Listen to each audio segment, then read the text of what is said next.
and wrote, "Both President Bush and John Kerry have appeared on national television with political pundit Tim Russert of Meet the Press.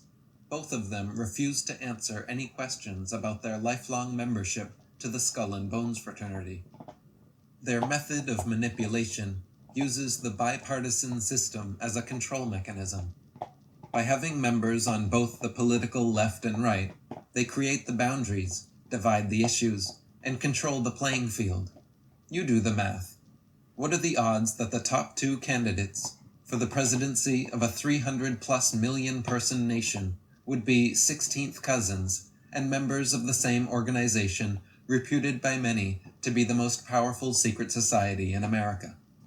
In MSNBC interviews, when asked pointed questions about the implications of their membership in Skull and Bones, both Bush and Kerry laughed and changed the subject, refusing to answer. As U.S. Naval Intelligence Lieutenant Commander Al Martin said, "You have to look at the entire Bush family in this context, as if the entire family ran a corporation called Frauds Are Us. Each member of the family, George Sr., George Jr., Neil, Jeb, Prescott, Wally, etc., have their own specialty of fraud. George Jr.'s specialty was insurance and security fraud. Jeb's specialty was oil and gas fraud. Neil's specialty was real estate fraud. Prescott's specialty was banking fraud.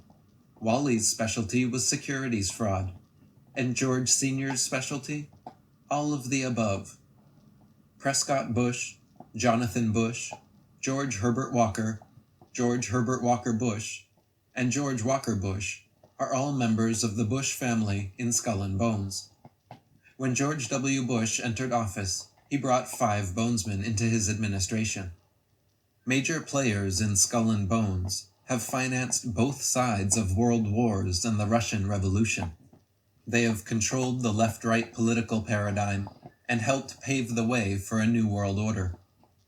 In 1992, George H.W. Bush told White House reporter Sarah McClendon, quote, "If the people were to ever find out what we, the Bushes, have done, we would be chased down the streets and lynched."